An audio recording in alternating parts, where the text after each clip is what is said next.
Still with Fjørtoft, that's good work. Fjørtoft, he wanted that one himself, and he's got it.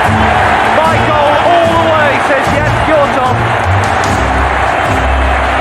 Hi and welcome to a World Cup special edition, as my dad and I will sit down with you to preview, to review, and to reflect on the last or upcoming months of the World Cup. Dad, thank you so much for sitting down with me here today, and tell us, the audience, where you are right now. Yeah, first of all, I think both of us are very sporty today. You with your Mercedes cap, I guess that is from your hope for next year with the Formula One, that Hamilton and Russell will be back. Although, yes. but I'm in Verstappen country. I'm in Austria. I am in Salzburg. I'll do the World Cup with Servus TV, the Servus TV, which is the channel of Red Bull. So there is many reasons why I am a Verstappen fan. I was very... Well, I'm not concerned, but I hope Perez would take Leclerc at the end, although the rest of the family are a big Leclerc fan. But I'm doing the World Cup for the Austrian channel, and I look forward to that. And our first game today, as we are recording it, we're doing Senegal, the Netherlands. But I started yesterday by watching the first game with the host against Ecuador. And how did you reflect on that game? Because you see, when we were going to play this episode, one of my ideas was, I'm going to be super trendy here. I'm going to say Qatar is going to be an outsider, and I was going to bring in the Aspire Academy and how well they have built it. And we must say, and we're going into addressing the World Cup and its natural implication that extend beyond football, but I was going to say, because Qatar has actually built up a decent national team, won the Asian Cup in 2019 and everything. But yesterday, it just seemed like Ecuador is a better team. And for the first time in World Cup history, the hosting nation also lost the opening game. Yeah, I mean, we can speak a lot more about the World Cup and how Qatar got to World Cup. I know the Aspire Academy quite well. I've been 3 or 4 times there. Fantastic, everything in and around there. But as you were saying, Qatar as a host nation, you somewhat, I mean, when the analysis were done before the World Cup, you kind of said that Qatar has no chance at all, but they are 50th in their FIFA ranking, and us as Norwegians, I mean, we shouldn't talk a lot about FIFA ranking. Well, I have to say I was second in the FIFA ranking, so okay, but back in the days, but no, that wasn't. They weren't at it, and I think that there's a lot of things you can buy in life, Marcus, but to live with pressure, it's not one of them. You have to go out and do that. And Valencia, that's what I like about World Cup. Yes, we know Valencia, but we haven't followed closely his career. Mm-hmm. But he scored 2 goals last night. He has now 5 goals in the World Cup. He's 33, playing for Fenerbahce. Has scored a lot of goals in the beginning of this season in Turkey, and that's one of the charm that I'm like. Of course, very old, so I remember all World Cups back to '74. I have memories of the final there, and there's always some players that they're the striker of Ecuador. I mean, that is what you get out of it. But Qatar, they were not good. They had 1 or 2 chances, a good header in the second half and a chance in the first half, but that was all. And if we do that, the bridge, Marcus, to the World Cup, I think that what is if we're going to discuss it on a broader thing, I mean, the idea to get football around the world is not bad. Is the idea of bringing sport to other corners of the world is not a bad idea, but there are many things to say about the things that, first of all, okay, if we bring in a football culture, need to be built over generations. We've done that in Europe. But I mean, it was sad yesterday to see when they were 2-0 down that the crowd left the stadium, which is maybe normal when you don't have a football culture, FIFA will say.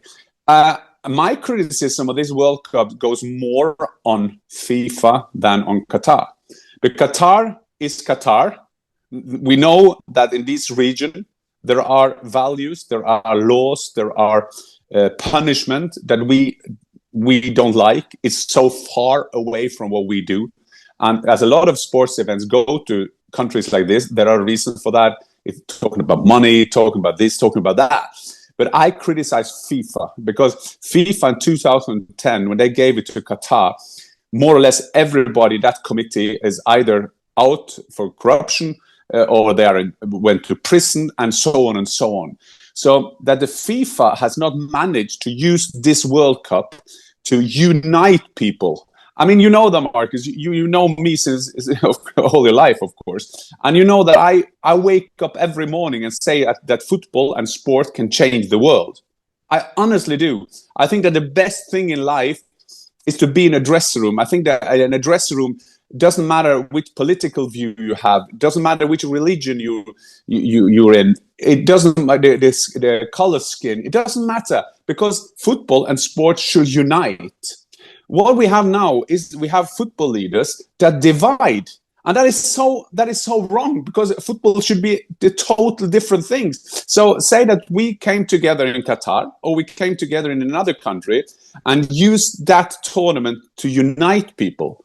That would be a great idea. How would that look like? Because I'm totally behind you in terms of how the uniting power of football, and then I also see that up against larger cultural, societal change. And while we're speaking of this, I'm also wary of, and people will probably underline saying, yeah, what about the hypocrisy of the West, and you're not so perfect? And that's fair. That's part of the analysis. But I think we're both agreeing on the fact that there are certain basic human rights that we want to have changed. How would it look like for football to unite in this sense? What would that look like? Well, first of all, it had to look like when we come there, the communication strategy had to be that, of course, if you're going to have this championship, that we need some changes. I mean, as we are speaking now, Marcus, it will be probably maybe solved for some way or reason, is that 7 captains of the World Cup can't use the One Love armband. That's where we are at the moment. I mean, hello. I mean, you have an opening ceremony that try to show that unite, and then you know that gay people are punished. Gay people are more or less not welcomed. They say it, but what does it do in the practical thing? But yes, you are right, Marcus, is sometimes it comes forward at the World Cup in double moral. The World Cup of us telling them, I don't like that. The Europeans should not tell other people what to do. That is fair. But to unite is also for the European countries to adjust, for the European country also to understand other cultures. But there need to be some basic values. So the basic values got to be that we respect all people. And that's why coming back to the dressing room as an example, as a symbol of how it should be done. And if we know, yes, there's how is the word hypocrisy? Help me with hypocritical or hypocrisy. Hypocritical, yeah. So yesterday I was watching Formula One from Abu Dhabi, and then we went to Qatar and watched the opening game. Then the football fans, I will never criticize, because the football fans that says we're going to boycott it, that the football fans are very furious that there is a World Cup in Qatar, they are 100% in their right to do that. And I don't think we can criticize them for not doing that with politics, not do that with Formula One, not doing that for the athletes when they were in Doha and had the World Championship a couple of years ago. We should never do that, because the football fans need to stand up for what they believe in. What I go in the double moral, Marcus, is not the football fans. It's, for example, the politicians. The politicians who sell weapons. The politicians who go to Doha looking for energy, looking for oil and gas to help them in the energy crisis. Let them do that. Fair enough. Just do the trade and everything. I understand. But these are not the same people who should then come out and be so critical against regimes or against systems and so on, if they don't do what they say. It's easy to say, So the 100% innocent part here that I respect and I admire are the football fans saying enough is enough, because we have to do something with the system of our game. We have to do something about FIFA. We have to do something against an Infantino who has one of the most embarrassing speeches that I've ever seen. You think off script? You think off script, or was that planned as in an attempt to unite? Because it is, it also depends on who says it, right? And Infantino is Infantino. Exactly. And I think in his mind, he thought that speech was brilliant. You know, because football is a uniter. But yeah, absolutely. You have to question, like I saw you on Twitter as well, you have to question the communication strategy behind that. And behind any communication strategy, there are people who are plotting this. And you saw the head of communication was there. That was a part of the thing that he said he was gay. He said that Infantino has supported him. I believe him. Of course, I think Infantino has done that. And I think, Marcus, I'm not sure what's worst. Was it planned or was it just coming out of his head? I think there was a mixtures. I've been working with a lot of these sport leaders over the years at IOC, at FIFA. And I know the sad news is that maybe they feel this is the right way to do it. The reason I use the World Cup in double moral is as we have double standards, because Infantino, in his rant-ish kind of European against rest of the world-ish, I understand where he comes from. We have to respect that as well, because the idea of Europeans running around in the world telling people what to do, then you were away at the history lessons at your school, because we as Europeans should never do that. That's what I do, Marcus. I try to go back to football. What can football do as what we have in our kind of limited tools? That's what we have to see. And that's what I think that then we are also back, Marcus, to the communication strategy, because we have 3 weeks here. What kind of symbol? What is the legacy? And I think that is what a football can demand, sport can demand. When we come to a country, we have to make sure that everybody are welcomed. We are united. At least the 3 weeks that things are going on. I mean, but we haven't achieved that either. I think that the debate about the beer or not drink, I mean, you can't do that in America either, can you, Marcus? I don't know about America, but you can't certainly do it in Norway. You can't do it in Norway. You can't. I don't think you can do it in Scotland.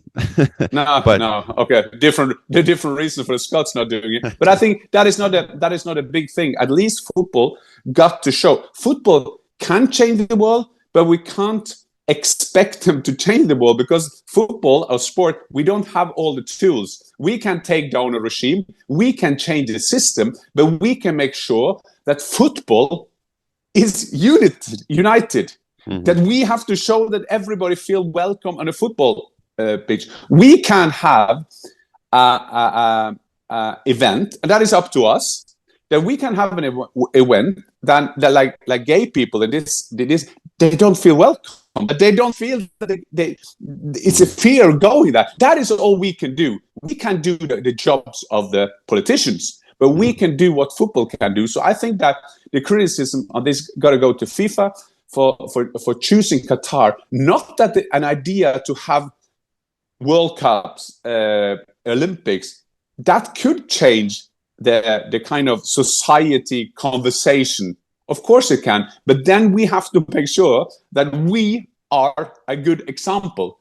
And to be fair, it has not been a good example for the rest of the world. But again, I will say the football fans that stand up, I so respect them, but we can't demand that footballers should take responsibility for all what the corrupt leaders have done. And I think that is a thing, but we can use the platform. Just before this podcast, we're doing that, Marcus, I was reading about the Iranian football captain, the captain of the football team, who spoke up against this regime in Iran. That is bravery. That is the bravery, got to be respected for that. But we will never, that we command that the players should do that. But if they do, I mean, they earn all the respect in the world. It is certainly a topic that we can discuss for a long time in all its complexities. But also in the back of our mind, while we have that as a context, so to speak, we also have a World Cup that is to be played, a lot of football games to be played, and I admittedly must say I'm very much looking forward to watching some of these games.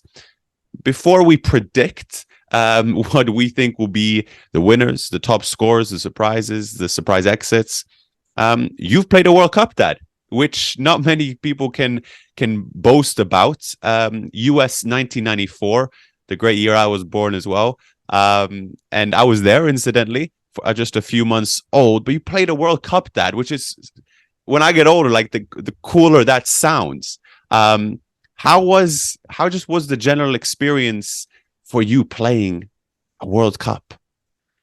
Yeah, first of all, it was the proudest moment of my football career, and also for a Norwegian. I mean, when I was growing up thinking that Norway should play in a World Cup, I was so away from all kind of discussions. We were always last in the groups, in the qualification groups, and we hadn't qualified for a World Cup since 1938. And then suddenly we were in the USA as well. I mean, fantastic to have a World Cup there. And as you were saying, Marcus, you were born in January 1994, and when you were 5 months, you've been to the Winter Olympics at Lillehammer, and you've been to the World Cup USA. And one of the similarity as well with Qatar is that the heating was unbelievable. I mean, it was like, I mean, you can't believe how hot it was. And we played our games in New York and Washington. And one of the games we brought to my parents, your grandparents over. They were, and with my wife, your mother. And there was a time they had to take you out of the heat because it was so warm in the stand. So that is a part of the memory. And maybe you will see some of the games that the intensity won't be as we are used to in the different top leagues. But unbelievable, the preparation for the World Cup. That's one of the things they miss now, of course, because you have 1 week from the last game of the season, more or less, and then you just start the World Cup. I think that these 3 weeks after we've finished our last game, I played in Swindon at that time in the Premier League, and we had 3 weeks together with a team, with Norwegian people, and anticipate, I think that is the right word. We were expecting and looking forward to that. We had 3 weeks of a fantastic tournament. We were out in a group stage. We were in a group with Mexico, Italy, and Ireland, and we played in New York and Washington. You can imagine how many Mexicans, how many Irish, how many Italians were around. But fantastic. We ending up in a group of death. We were all on 4 points. We were out. We had to go home, but still a fantastic memory. And for every player to play in a World Cup is the highlight of their careers. When you look at the players this time as well, missing out of injuries, that's one thing, but also missing out on a World Cup, like Erling Haaland now not there, Martin Ødegaard not there as a Norwegian. We have the Italians. I watched last night Italy losing against Austria. I mean, you have a team with David Alaba, you have an Italian team with all their stars not being able to be at the World Cup. So I think that the players who are there in Qatar at the moment, they feel very, very privileged. Undoubtedly. And on that note, we will look ahead. And I would be curious to hear this, though, because Jesse Marsh commented before the World Cup as well, saying that international football, club football are two totally different sports. I don't know, go as far as to say that, but I understand his point being that the preparations are different. You're less together. Thereby, you play a different type of football. I don't know if you've made any thoughts on that in terms of how the games we played itself, because one of the bigger compliments, for example, for Brazil is they say, yeah, but they play like a club team. And admittedly, I understand the point, but I haven't thought too much of it in terms of how that could work in a tournament setting. Yes, I think that one of the reasons when you miss the preparation now, it's terrible for the national coaches, because they, at least for coaches who are very influential, like a Van Gaal at Holland or the Netherlands, he will always think that if he spent time with the players, like he used to have like 3 weeks, that would be good for him, because then he can try to get his system going. Same for the Germans. The Germans are always good at the preparations, because they know that they are more professional than, for example, the English have been. I mean, I remember back in the South Africa World Cup, after 4 days, you saw photos of the English team being sunburned. I mean, going into a World Cup being sunburned. I remember the Germans were playing with a ball, a football that you have a particular Adidas ball in every tournament, and the Germans have done that for months. The English got them a week before. And the Germans will always have an advantage doing that. I think what you can see, and what Jesse March is saying, is a valid point, and you were also saying about Brazil is different, but the Brazilians, although it's a cliche, they are more on the individual players. You will see there's some teams that need to be more collectively, like for example, let's use Van Gaal in the Netherlands. You have stars, but he doesn't depend on the stars. He wants to have his way of playing and see how he's doing. Will he play with 2 up front? Will he have a offensive player just at the back there? Where will he use the 6? How will he get De Jong going? And I think you need that to have training sessions. Now, most of them had 1 friendly and then 2 or 3 sessions, and a lot of players been out because they're tired, injured, and so on. So I think that plays a part of in the World Cup, but I don't think it will be decisive, because I saw an interview with Rüdiger, the Real Madrid German defender. He said maybe this could be good as well, because we are in emotion. We are in the middle of the season, so the football can get better after a long season and preparation time. So I'm not sure, and I think one of the things that we love about World Cup, Marcus, is that there comes things after the World Cup is there a new way of playing? Are there new stars? Are there new incidents? Like in the first game, we had a VAR for the first time in the World Cup, I guess. Yeah, the first time in a World Cup, and all those things. How will that be differently with referees and VAR people from all around the world? Or do we? But what I look forward to, Mark, is although we know every player now more or less, because the best players in the world play in the big leagues or in the Champions League, it's still very exciting to see. Yeah, a team like Ecuador, we do our preparation. We see they have a very young team. We see they have great academies around them. We look forward to Uruguay. We always speak about the 3.5 million people living there. They have Nunez. They have Suarez. Nunez and Suarez up top, huh? Yeah, and we forgot the other striker, Marcus. This is a quiz for you. Played at Manchester United. No, the not other quiz. Striker. Cavani, of course. Yeah, Cavani. We have 3 of them. The Tres Amigos. So things that I will look forward to. And Argentina, can they do it again? Yes, they have a coach who tried to organize them and give all the freedom in the world to Messi, but a lot of the team is organized. So that is interesting. But let's go into that then. What do you in terms of, and let's go into, and we know how wrong a lot of these predictions might turn out. Yeah, we're not under any illusions here. But there are 2 South American teams that are everyone's favorites. Where do you stand? Well, first of all, I stand at when I do my predictions, I'm not one of them. Yeah, but they could end up meeting in the semifinals, and I won't go to the final. Yeah. So I'm not there. So I'm talking about the quality. Yes, I mean it's the usual suspects. I went, Marcus. I went to Milano, watched Theo Hernandez, or how you say, I should probably say it in a French way, Hernandez, and Leao, and I saw Giroud, and I was very impressed by them. First time I saw at least 2 of them live, which was amazing. Benzema out now for France, but still I think that France will be the biggest favorite from Europe, because I think they have match winners. You have Spain, Denmark, Belgium, and you'll have a lot of good teams just in the class below. People are a bit surprised by Denmark, but Denmark is a very good organized team. I think that our Nordic neighbors, that their problem is a bit like the Netherlands, a bit like Spain as well, is that they don't have so many good strikers. I mean, if you see the amount of players that can score goals for France, is frightening. And that's why I put France a bit ahead of them.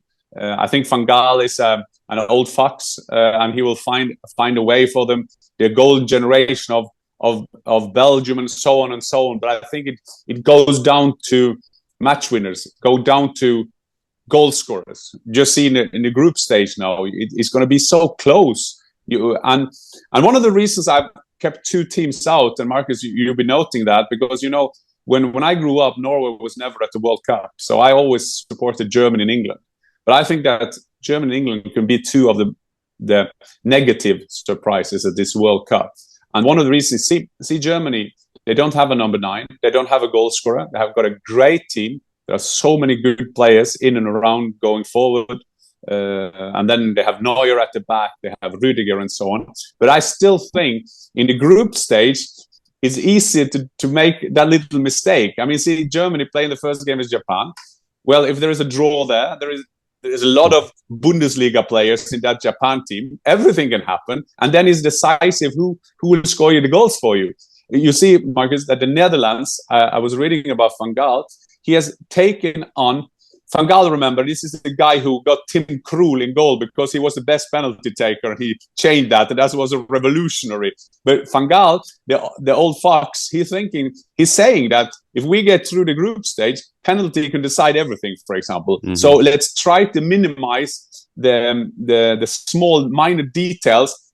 Who are the best on penalties? That is bad news for England, of course, with the penalty. But I think that Gareth Southgate got a team that have the individual players to do that. But I'm a bit worried about that defense because if you play the teams who have good goal scorers, they will always create chances against England. So I will put them, England and Germany, as maybe the negative surprises, and then little wild cards. Would you say like it's an either or scenario?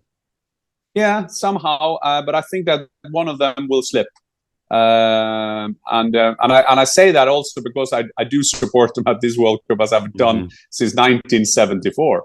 But of course, Brazil. So talking about match winners, as a Firmino is home, he's not apparently not good enough for the squad. They have 6-7 fantastic players going forward, and the coach get him good organized defensively as well. We know that Brazil can defend, but it's always this mixture with the Brazilians. How should they play a European or should they play Brazilian?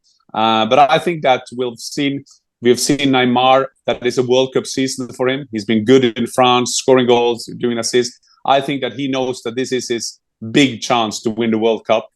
Next time he will be in the mid-30s, I think.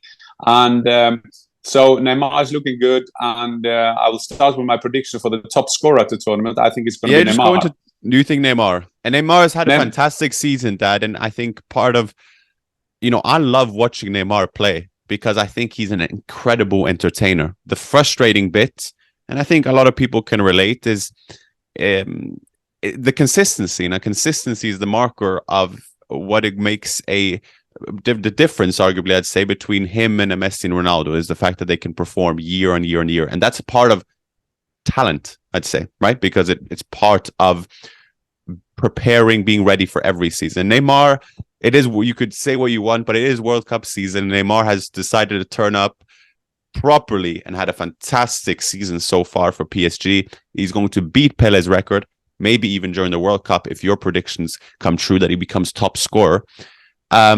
So, but we are just, and I was just saying that if we not go to the next team, I would just end with Argentina, because there is a lot of, it's the same as Neymar, because we so look forward to see Messi again. And Messi,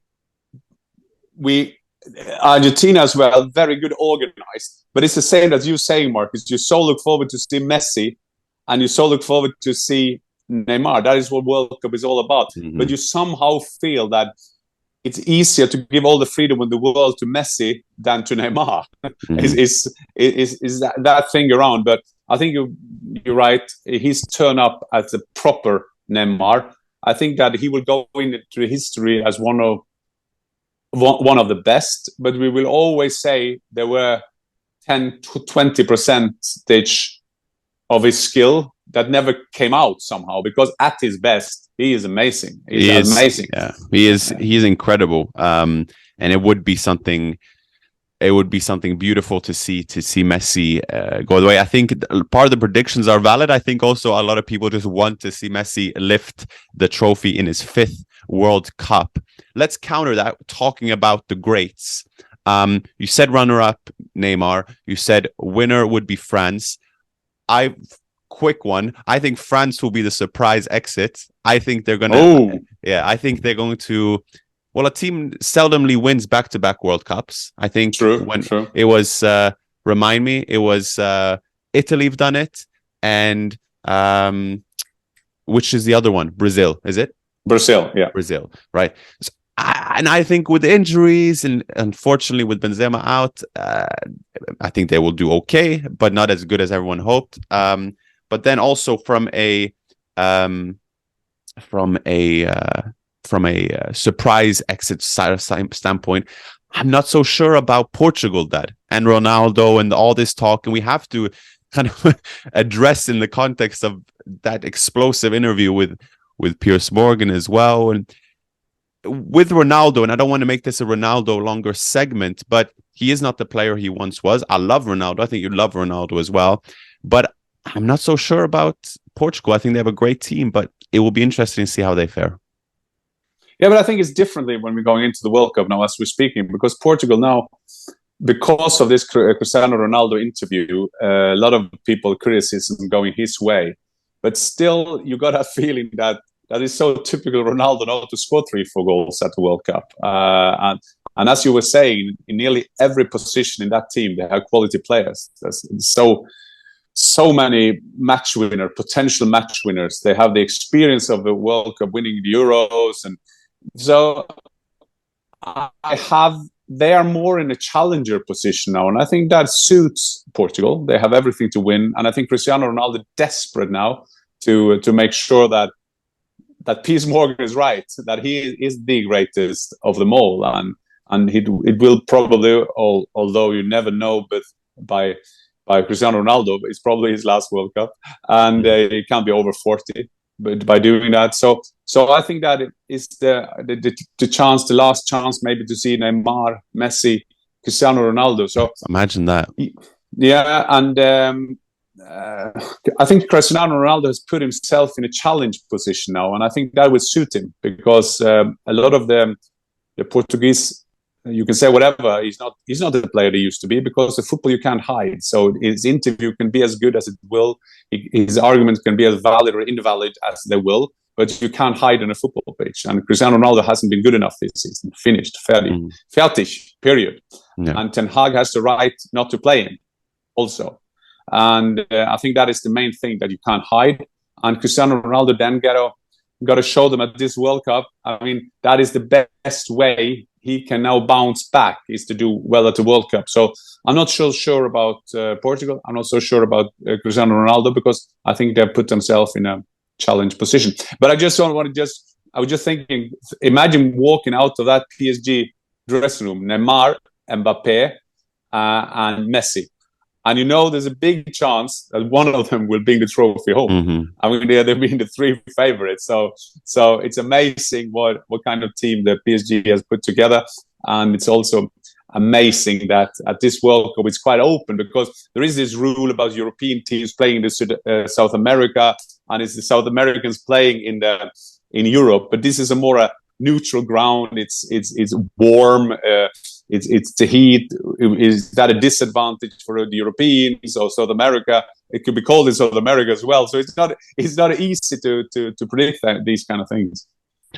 Yeah, and I think on the heat as well, I think it'll be warm, but I don't think maybe it'll be as warm as some might say with the air conditioning and the climate in Qatar now. But we'll see. After seeing England training and the way they reacted to it, the jury's still up. But let's go through it then. Winners is for you France? Argentina is a winner. Okay. I would take Argentina. I've said France, but after Benzema out, I think that is decisive, because when you come at the end there, it's so decisive. Benzema, he's not been good this season due to injuries. but still he would have scored his goal. So now I go Argentina. I change my tip. Change your tip, even though you have the And goal, yours? And yours? Giroud. And yours? You have Giroud up top there. Don't underestimate. What a player! France's potentially all-time top scorer. Imagine that. Yeah. And your favorite?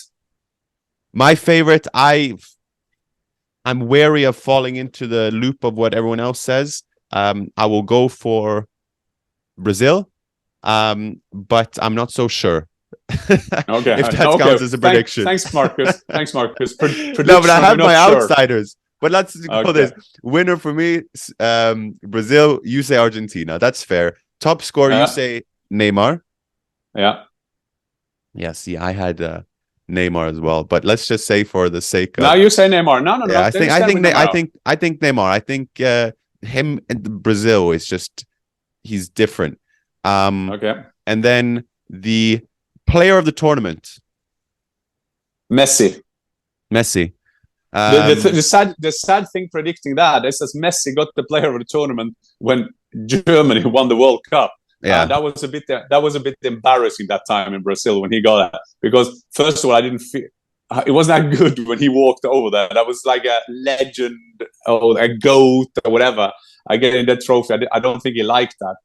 And I'm not on that bandwagon. If Messi doesn't win the World Cup, he can't be considered one of the greatest, because Messi will always be one of the greatest around. But in Argentina, you have to be compared with a guy called Diego Maradona. I mean, that is quite, and he took them in 1986. He got the World Cup for them, and then you're a living legend. But Messi will always be up there. So, but they won the South American championship. Copa America, yeah, Copa America, and so I think they have. That's why they're my favorite. What's your player of the tournament?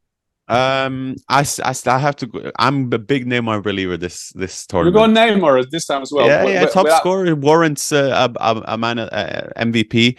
I think what's interesting also with Argentina, Portugal even as well, is they can.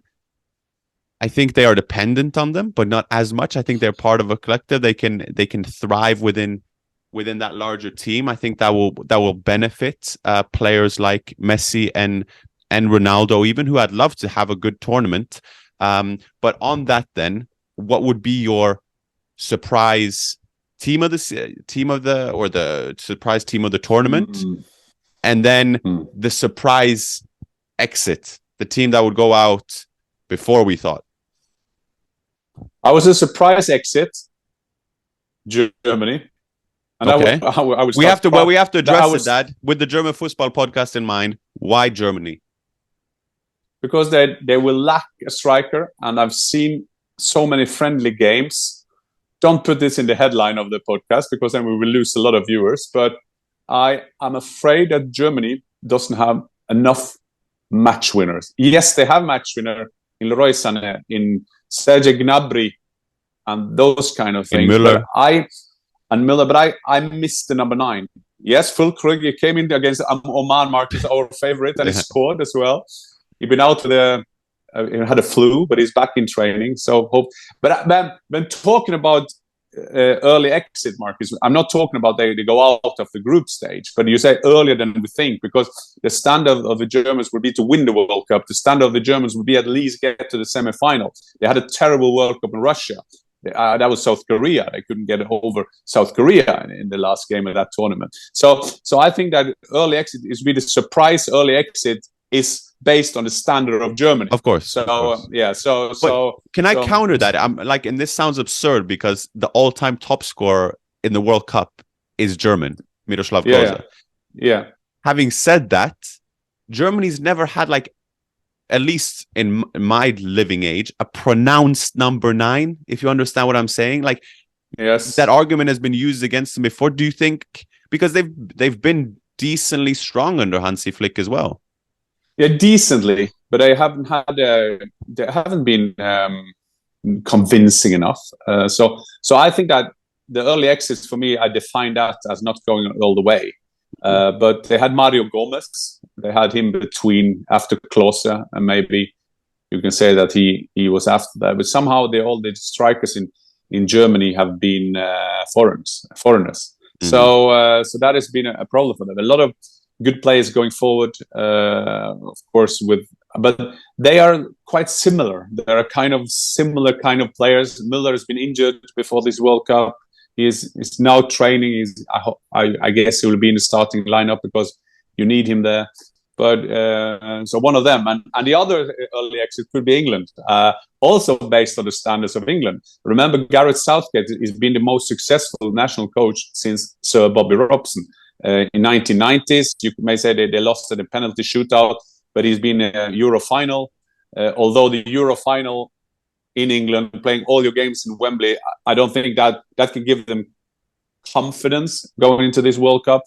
But yes, I'm with you. I think my surprise exit is I have a bit of 2010 South Africa vibes about this England team when they went out to Germany 4-1 with the infamous. But Frank Lampard's goal, there was a goal. Yeah. I know. It's one of the most. And after the that, English I think will always say that there was a terrible game against Germany, and we have not forgotten Sir Geoff Hurst's goal. Was it over the line in 1966? Okay, exactly. But I think so surprise exit for you will be Germany. Mine will be England, and surprise team then.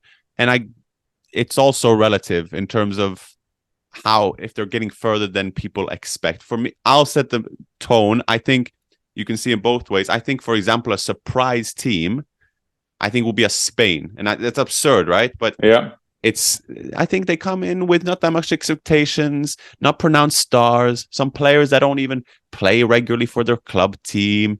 And I think that will serve them well to be a collective who can come kind of lurking in the background. So surprise in the sense that I think they might challenge even for a final spot, if you may. And I do not know how that works in terms of the rounds when we said before the predictions who will play who, if they play Brazil, if they play Argentina. I don't know, but I think them could be a kind of a little dark horse. And my dark horse, good shout by the way, Spain will lack that number 9. It's probably Morata who will. How long he's been around? Yeah, I don't know. I know. and he plays for every club in Europe. I mean, wherever you they have this striker who does score a goal. Who? Morata. But he's always winning. He's always there, and a great player, of course. Mine will be. It may come for a surprise to a lot of you that I'm not with my neighbors in terms of who I supported at the World Cups. In '78, Sweden was there. 86, Denmark had a fantastic team that ending up losing 6-1 to Uruguay, with a fantastic Laudrup, Michael Laudrup, and Preben Elkjær, the striker. Well, one of my all-time favorite strikers. But I'm not one of them who support my neighbors. That's my rivals. So Sweden and Denmark are my rivals. So I won't support them. It's like the English. They won't hope that Scotland is doing fantastic. We're very large in Norway, aren't we? We're very much we'll support. Yeah. Our Danish friends, we always say, no. They wouldn't give a shit about us either. Yeah, they hate us when we are saying, they call us the monkeys up in the mountains, they call us. But I think that Denmark could be they are my surprise pick because of a good organized team. Hjulmand, the national coach, is taken over from one of my best football friends, Åge Fjørtoft, who did ever so well for them. And they are very good organized, lacking that. We're talking about lack of strikers in this episode, but there's a lot of great players in that team. Christian Eriksen will run the show like a conductor at a big orchestra. Good organized at the back, good defensively, and so on. So I think they could be the surprise team of this tournament. I don't think they can do the same that they did in 1992 when they were not qualified for European Championship. Slavia was told not to come there because of the war at the Balkans, and they won it all. And I don't think they will do a Otto Rehag Greece win the European Championship, but I think they could come far with the way they are organized and by the very good players they have got in their team. And don't forget that the World Cup never goes as we planned. The best team seldomly wins, and knockout stages are a league of seldomly win. I know, but I also believe in the power of the knockout stages here. I think that's what we always say about the Premier League versus the Champions League. like you say with the Van Gaal example, with there will be penalty shootouts, there will be margins. That's what makes this game so beautiful. Also, not forget, Absolutely. we have the former runner-up of the World Cup in Croatia, who are in a group, who are in a route out of the knockout stages, which might see them go through with a lot of World Cup experience, which will count for a lot. You cannot buy experience, like you said, as we started this podcast. But any concluding thoughts about that? I need for you to look in the camera, and need you to go down the list and say, here's my winner, here's my top scorer, player of the tournament, etc. So let me hear it. The winner of this World Cup will be Argentina. Argentina! Don't cry for me, Argentina, as the English. They will probably meet somewhere in the tournament, and the English tabloids but Argentina will go all the way. Messi will get his World Cup trophy, but he won't get the trophy of the top scorer of the tournament, because that will go to Neymar, because Brazil is a good team. They will score a lot of goals. He will get some penalties. He will score on some penalties. So he will be the guy who go all the way in terms of top scorer. The surprise exit, based on their standards, based on their goal and ambition to go all the way, will be Germany.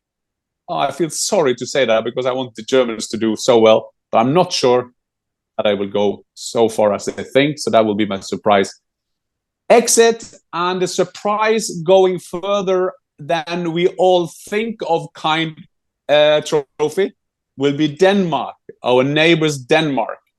And before I now end up sounding like the Eurovision Song Contest, my votes are going to Argentina, Brazil, Neymar, and Denmark, and Germany out. Germany out. Well, on that note, Dad, you have a day of football to prepare for. The World Cup did start yesterday, but we have several games on the agenda today. The mighty Three Lions, they are ready to take on Iran. And we also have the US today as well. So a lot of things to look forward to, Dad.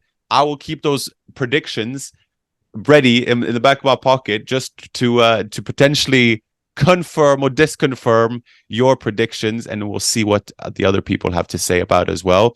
But go on and prepare for a lovely day of football to be played, while we recognize in the context of where it's played and what needs to be done in order for things to improve as well.